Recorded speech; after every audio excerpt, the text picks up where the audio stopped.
Programang ito ay rated SPG. Striktong patnubay at gabay ng magulang ang kailangan. Maaaring may masiselang tema, lengguwahe, karahasan, sexual, horror o droga na hindi angkop sa mga bata. Naririto na nga ang mga patinding mga eksena sa FPJ Batang Quiapo. Malalaman na nga ni Panggay ang tunay na dahilan kung bakit nawala sa serbisyo ang ama niyang si Mauro. Iyon nga ay dahil sa mga Guerrero dahil minsan pala itong naging tauhan nila Roberto.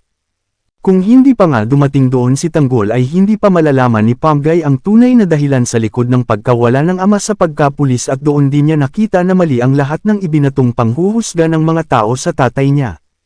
Kaya naman nagsisi nga ang dalaga dahil sa hindi niya basta pinaniwalaan si Tanggol gayong tila may katotohanan naman ang lahat ng mga sinabi ng binata patungkol sa mga Guerrero. Dahil pansin nga rin niya ang nangyayaring anomalye sa presinto na kung saan bigla-bigla na lamang na-promote si Rigor bilang hepe.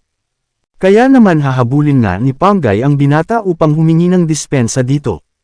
Dito na nga kaya magkakaisa ang grupo ni Tanggol at si Garcia. Tulungan nga kaya ng dalaga ang grupo ni Tanggol laban sa buong kapulisan na sa ngayon ay hawak ng mga Guerrero at ni Rigor. At ano nga kayang mangyari sa bakbakang magaganap sa pagpunta nila Tanggol sa San Dimas upang iligtas ang inang si Tess? Abangan ang mga susunod na magaganap sa mga susunod pang episode. Upang patuloy na tumutok sa mga bagong kaganapan sa FPJ Batang Quiapo ay panatilihing nakasubscribe sa aming YouTube channel upang palaging maging updated. Maraming salamat sa patuloy na pagsubaybay at panunood.